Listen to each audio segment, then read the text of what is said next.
So on Alligator Alcatraz, just understand what happened. It's running. Deportations are continuing.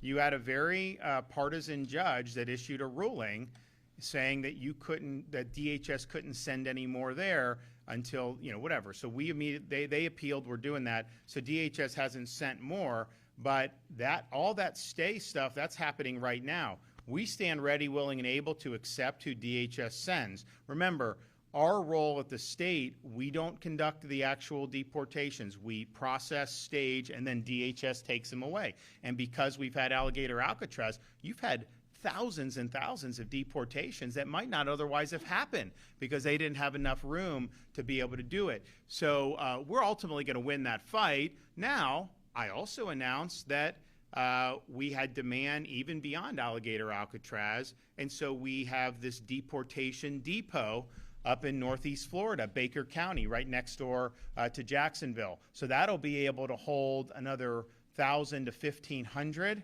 Now, one of the reasons why we did Alligator Alcatraz is because that's an airport down there.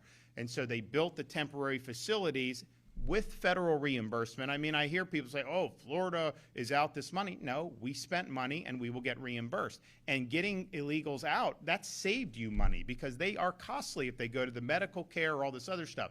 But we're getting reimbursed for all that stuff. So Florida will clearly benefit from a taxpayer perspective. I don't think there's any question about that, given all that's said and done. But there's the runway right there. So you go a couple thousand feet and DHS can pick them up and go. So that was why it was really attractive from an efficiency perspective.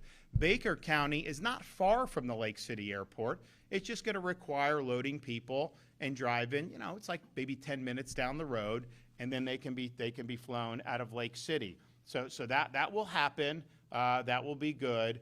We're also working because we were up in Panama City, talking with law enforcement.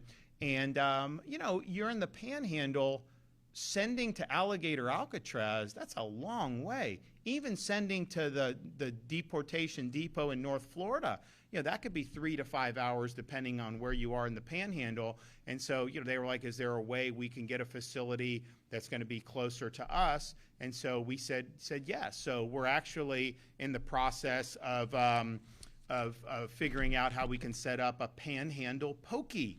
And we're going to have that in the Panhandle. And so the mission continues. And so I think like some of the report act like, oh, well, DHS isn't sending any more there, therefore, no. DHS hasn't sent us any more since that judge ruled. But this week, we're applying to have that decision stayed. Here's what they did, this is so outrageous. So this is a Collier-Dade airport, and it's actually located in Collier County. Dade does run it, but it's actually in Collier. So it's kind of, we're the uninhabited part of southern Florida. And so you have that there. It's been there for decades. So we said, we had been working with the feds on all the immigration stuff. We have all these 287G. We've done more to facilitate the president's agenda on this than any other state by far. But the one thing they kept saying is, look, we don't have enough DHS facilities to stage and to process before they're sent back to their home countries. And it's not as simple as just, hey, you go, like there is a process, like they are getting due process. Now, some of these people have already had due process. They've already ordered to be removed, and yet they still haven't followed that order. So it may vary depending, but the bottom line is you do need something.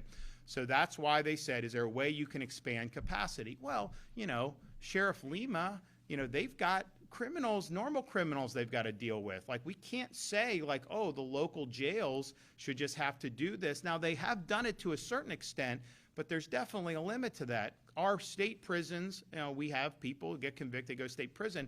And so we're like, okay, we'll work to do it. So we did the one at Dade Collier Airport, Alligator Alcatraz, because you have the runway right there. And it was our view, once they were there, they weren't going to escape, and then they could be flown out. And I think that has actually worked very well. And they have picked up the pace of deportations. So people sued, and they said, oh, no, you can't do that. Why?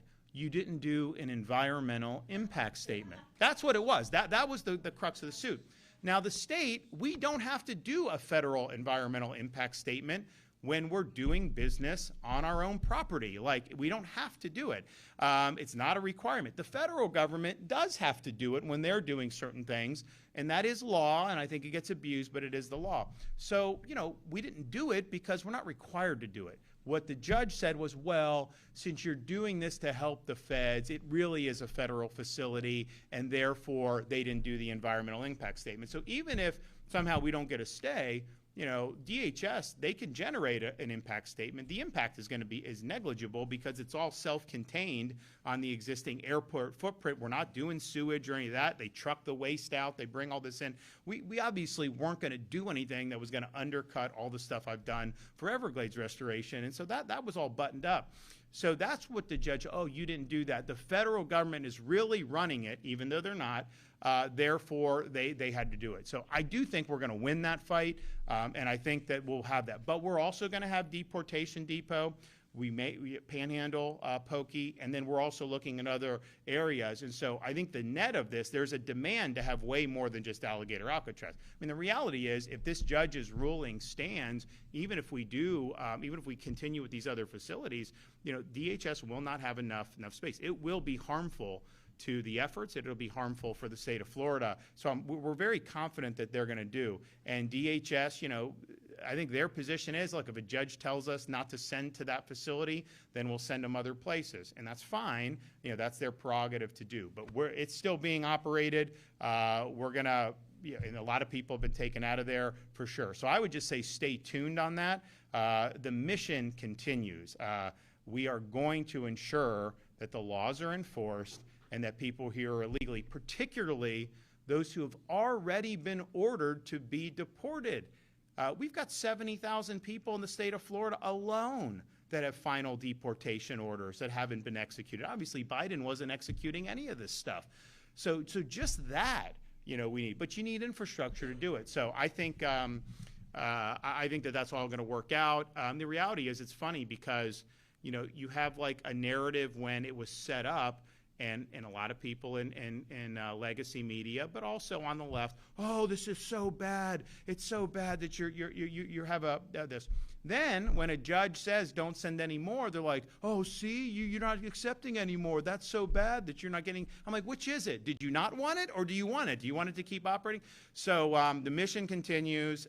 We'll supplant any hurdles that we do, but ultimately we're there to facilitate the mission, to help the federal government using our own facilities, using you know, our own personnel or contract, however they end up doing it. But everything we're doing on this mission, everything we're doing is reimbursable from FEMA. So, you know, Biden was reimbursing the hotels for housing illegal aliens in Manhattan. You know, the Trump administration is reimbursing states for helping with the detention and processing prior to them being repatriated to their own country. And I think that's the way it should be. Yes.